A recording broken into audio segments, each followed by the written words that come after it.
welcome to Celebrate Michigan. I'm Kevin King. And I'm Christy Derry. Educational Data Systems Incorporated, known as EDSI, ranks in the top 1% of more than 14,000 companies. They have also won the 101 Best and Brightest Companies to Work For in Michigan Award, Crane's Cool Places to Work, the Detroit Free Press Top Workplaces Award, just to name a few of them. Wow. Well, joining us today is a lifelong resident of Michigan and a graduate of Albion College. He is the CEO and president of EDSI. The company focuses on designing programs that help people move from unemployment to a career. Let's welcome to the show, Kevin Schnieders. Welcome. Thank you very much. Hey, good to be here. Okay, so going from not having a career or not having a job to getting a career is a really big issue right now. Yeah. How does EDSI work? Yeah, our program is designed to help people just in that spot that have never had the opportunity. And it gives them the tools and the resources to be successful and helps treat them as an individual to give them what they need on their career path. Now, what type of clientele do you serve? So are these people who have degrees or two-year degrees or never went to college? Yeah, most of our participants come from a referral system. So they're coming from different groups, and many of them have never had a job before or have had inconsistent work history. So we work with moms who are transitioning off of welfare assistance. We work with men who are later in their child support payments to try to make consistent payments. We get them a better job. We work with kids who have graduated but from a four-year degree but not yet had their first job. So we call that Backpacks to Briefcases in that program in North Carolina. So there's a lot of different applications. We're all going through the same steps though, which is to jump through the hoops you need to jump through to get that first job. And how did you get involved in this, in EDSI? Yeah, my dad started the company in 1979, and I thought I'd never have anything to do with it professionally. Not that we didn't get along. We have a great relationship, always have. And I worked there my whole life. Really? Internships, growing up. It wasn't, we were doing a lot of customized training design, and I had other things that I was interested in. Okay. And so he came to me about a project which was to transition steel workers in Pittsburgh that were unemployed for more than 3 years. And he wasn't going to do it, and I talked him into doing it. I had been trained as an educator and said, I'll do the workbooks for you. And when I went with a mentor of mine to drop off the workbooks, I said, gosh, this is fascinating. I spent 2 days there. And driving back from Pittsburgh to Michigan, I told him I think I left what I'm supposed to be doing back in Pittsburgh. Oh. And so I went to my dad on Monday and told him I wanted to do it full time. That was 18 years ago now.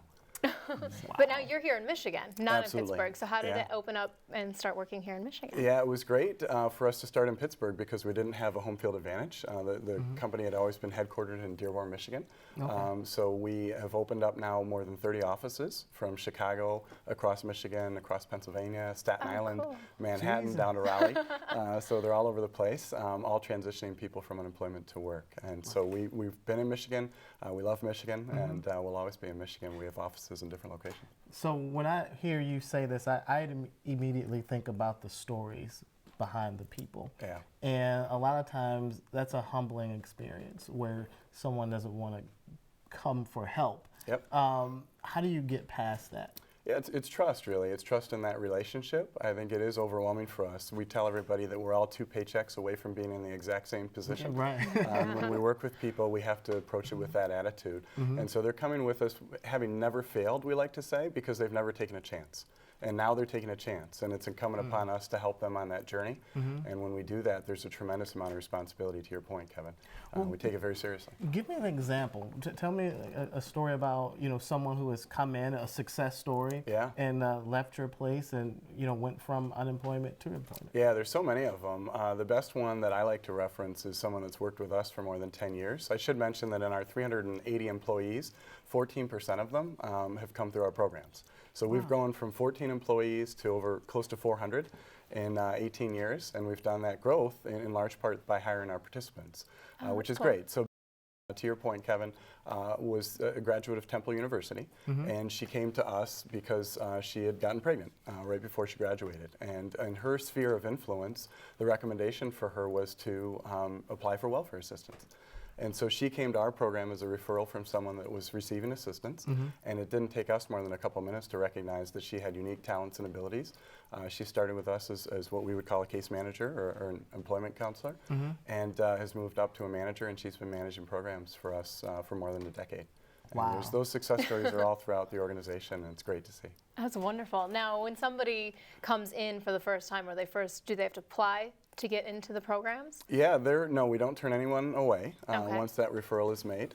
So when they come to us, our doors are open and we meet to help them. And what are the programs like? Do they have to come in like 5 days a week or from 9 to 5? Like what kind of programs do they have to go through? Yeah, it was always meant for us to be sort of an incubator where we figured if they could come dressed for work and show up at 8 o'clock in the morning, we knew then that they were fluent in public transportation, they could get to work on time. So we had crossed a lot of those hurdles already. And in our efforts, they were more focused on the tools to apply for the job and get the job and sending thank you letters. As I said, it seems simple to a lot of people. If you haven't done it for 20 years or you've never done it before, it's not simple, and we have to take people through the practice that it takes to get to the right place. So when they go through your program, how long is the program? Yeah, traditionally it's about 4 weeks, Okay. 20 hours a week, and we'll stay with people as long as it takes, and then people come back to the program for better jobs.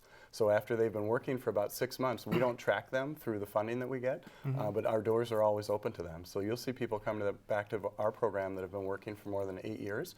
They'll come in just to say how things are going or their jobs that I could interview for, and we always open our doors to them and give them additional employment opportunities.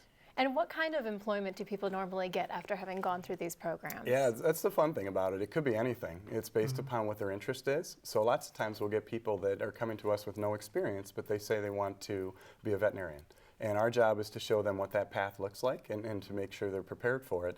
If they want to be, if they've had some basic training to say be an assistant, administrative assistant, then we make sure to get them a job as an administrative assistant in a veterinary office.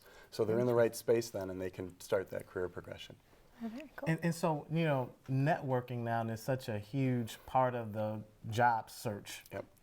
What do you do in terms of helping them? And because those are skills sometimes that, I don't know if they can be taught, but certainly they need to be exercised. Yep. And do you guys tap into that? Certainly, yeah. We're teaching people about their individual brands. They're coming, understanding how to use Twitter and Facebook. They have their own email accounts. We're communicating with them electronically. So many of the tools that we're giving them are appropriate for any of us to be using, to your point, Kevin, in social networking. Okay. And it's great to see them experience that and have success in that arena. All right. Well, there's so much information Yes. that we've already gotten from you. We're going to have more, though. We're going to talk more with Kevin, so stay tuned. You're watching Celebrate Michigan.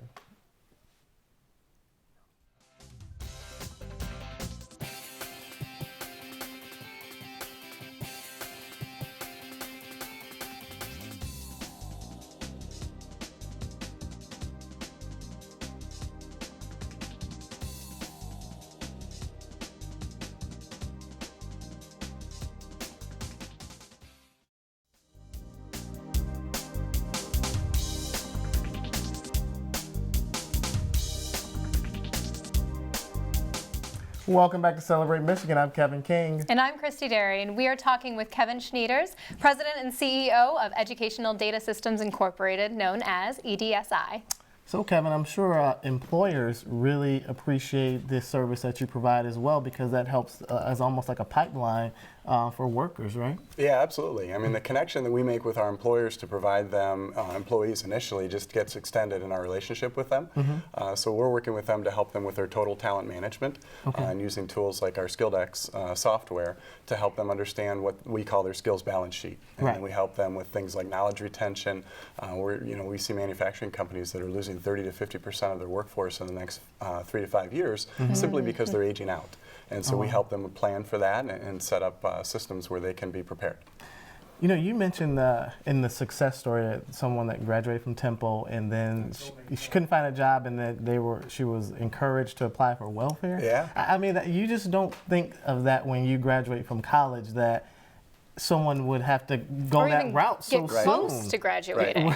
Right. Some college I mean, experience. we're all a product of our experiences and those people that reach out to help us. And I've been blessed in my own life to be helped by so many great people that have opened doors for me and pointed me in the right direction. And we have to acknowledge too that there are people that don't have those people in their lives. And what they know is their sphere of influence and the people who are in their lives. And not good or bad, just different. And for that individual, that was the advice. And so we found it just as shocking and sort of took an opportunity to hire her and bring her into EDSI. But it's a story that's repeated time and time again because people simply haven't been exposed to the right opportunities. So it's great to be in a position to make a difference in their lives by exposing them to the right things to pursue. Now, if somebody's watching this and they're thinking, this is me, I could really use that 4-week program and get some help, how can they get in contact with EDSI and sign up? Yeah, the first step in Michigan is to contact your Michigan Works office, and they'll get you to the right place. Each community has a Michigan Works location that they can make that referral. And our program is what they classify as more intensive services. They're getting something that's more prescriptive and a set schedule. And so that referral can be made through that avenue. So tell me, what is the pulse of the marketplace right now, and what are people looking for in this area, and what are the skill sets that people need to possess? Yeah, it's a great question, Kevin, because I think we talk too often about the wrong things. We talk about unemployment, and that's not the issue. Right. It's really a skills gap that exists. So I think what happens is that people feel like the people are not out there. Employers feel like the people are not out there to be hired, and we help them to understand that they are there, that the gap that exists is not as great as you might perceive it to be. So the skills that are required time and time again that are repeated to us by employers are the personality. It's the soft skills that people have. It's their ability to show up and be cooperative with other people. So while we need technical degrees, the employers are looking for people that have the right attitude, traditionally used as attitude, the right soft skills, and they want to train them themselves for the right positions within their company. Because usually you think, I would always think, oh, you have to know how to use a computer or, do something very technical with social networking or, I always think of that, but it's really as simple as showing up and being ready to learn. Absolutely, yeah, absolutely. I mean, you think of each job that you possess, you're going to have specific training for that position, and employers are willing to tackle a lot of that. So they're looking for people to show up with the right behaviors and attitude. And I think sometimes too, people might think that you start to think about a race and gender issue and socioeconomic status and how all that factors into it. But really this crosses all those boundaries, and anybody really could use help. It doesn't matter race, color, creed. No, absolutely. Everybody needs help, and our programs are full of every race, color, and creed. And employers, the war for talent that we're going to have in the next 20 years, and employers, really just picking off talented people from each company is going to be tremendous, and we have to be prepared for that. So for us, it's sort of an all-hands-on-deck methodology that everyone's going to need to be involved and to get into employment and then to increase their skill sets to increase that employment. Okay. Now back on the employer side, I'm thinking of like small businesses out there who might be thinking, I'm seeing this gap in my own staff, or I need that that extra creativeness or willingness from my employees. How do they get in contact with you in order to either work that out or figure out exactly what they need and go through that process? Sure. Yeah, I mean, they can check out our website, certainly, at edsisolutions.com. Okay. Or they can just give us a call, too. We're one of the few companies that still has a person answering the phone every day. So they can call us at 313-271-2660 as well. All right. So, when employers put out a job posting and, they put it out there, whoever they advertise to, now, do they advertise through your website, or how does that work? Yeah, it's a great question, Kevin, because typically when employers post a job, they get a homework assignment. They get a number of resumes, and many of them aren't appropriate for the job that they've posted for. Right. Many of us as employers are bad at posting for jobs. We're not describing the right thing. So where EDSI gets involved is to help the employer better describe the position and the skills that they're looking for. And then when people do apply, we do a pre-screening where they have to, instead of sending the resume, they would go to our website or go to skilldex.com. Okay. And when they go to that website, then they would have to fill out sort of a prerequisite to make sure that they have the right skills. So instead of an employer looking at 5,000 applications, they're looking at the top 5 scores that they get through Skilldex. Interesting. Now, I was just thinking, we've got actually one of the students from Madonna here is now working at EDSI. And EDSI has had a number of awards for being a very cool place to work. Yep. What is it that makes it so awesome to work for EDSI? Yeah, well, first of all, Adam's great, and he's been great. He's obviously got great experience here, and we're thrilled that he's chosen to work at EDSI. To me, it all comes back to our culture. And we've done something, I think, unique with our culture where we describe our values very simply. They're simply stated as show up, smile, and support. And we promise people that if they do those three things, they will have a successful career at EDSI. And so when you describe your values in a way that people can recite them, I can stop any one of our near 400 employees across our division offices and ask them about our values. Typically, they're printed on the wall already because they put them up there, they identify with them. They're not corporatese and they're not hard to recite. And so when people are forced to make difficult decisions, they respond to that show up, smile, and support, and it helps guide their behaviors. Wonderful. No pressure, and they can just feel comfortable in their own workplace. Absolutely, yeah. We expect people to make mistakes and learn from those mistakes, too. That's wonderful. All right, well, it's another chance for us to take another short break. But stay tuned. We're going to talk more with Kevin. You're watching Celebrate Michigan.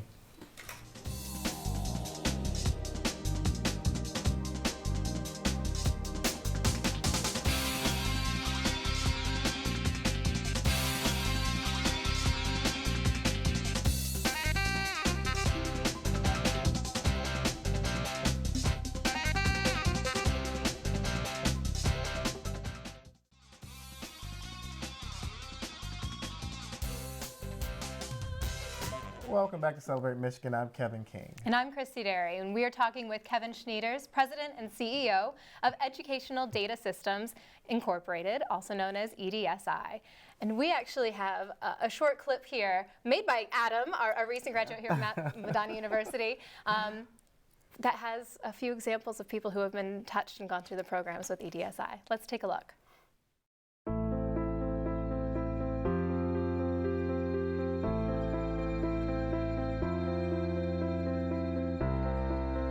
The best part of the experience is getting the job. That even though it may feel like it's a hard thing to do to find a job, that we can do it. Their goal when they punch that clock in the morning is, I'm going to help somebody succeed.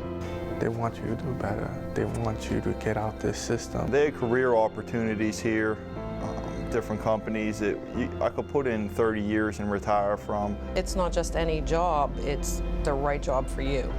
This program, EDSI, is very, very strong. There is a lot of successful people here, and I am one of them. You know, being here at EDSI definitely helped me, and it also gave me the opportunity to encourage other people as well. The feel of you're achieving something when you're here, every time you come in. So yeah, I'm confident. It's awesome.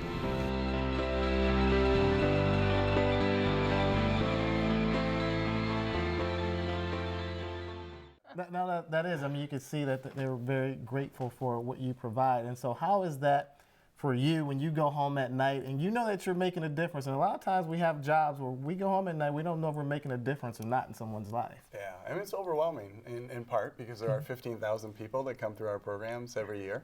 On the other hand, to your point, Kevin, it's great because you are making a difference. You know, I knew when I started this 18 years ago that if we could just make one person's life different, it would have been worthwhile. And now to have that opportunity across 15,000 people every day is really, really tremendous. That's wonderful. You could see the pride in someone saying, I'm one of those people, you know, who's had that experience. How do you keep it going? Because, you know, you get someone motivated and excited, but really it's once they leave you and having to have that stick-to-itiveness and that drive to keep going after they leave your services, right? Yeah, I think it's the relationship that can be established. It's the trust. When you think about who you would call in your darkest hour, in your greatest moment of need, professionally, that's us. And for the people that we meet, we want them to pick up the phone and say, hey, I had a bad day with my supervisor. Hey, I'm really struggling in the job. I don't know if I'm going to go in tomorrow. We want to take those calls and talk them through that, tell them how important that first job is, because for all of us, it leads to that next job. So we can talk them through it if they give us a call. Now, beyond your programs, EDSI and yourself, also, you do a lot with the community. Can you tell us a little bit about the community services and the community charity that you provide? Yeah, it's so important for us. I think we feel a sense of responsibility. If you're a humanist, as I am, you just do it because you enjoy it, and you get more out of it than the people you're helping. If you're a pragmatist, I think I would say to people it's just good to do because it helps people feel better about the job that they're doing. So we're very involved with Cornerstone Schools. Anything related to education, we certainly feel called to help. We've been involved with Cornerstone Schools for a number of years. A buddy of mine, close friend, started a charity called Building Bridges. We've been very involved there. We sponsor 13 kids in private education at the high school level. So I personally mentor a grade school child at Cornerstone Schools and a high school student at Pontiac Notre Dame Prep.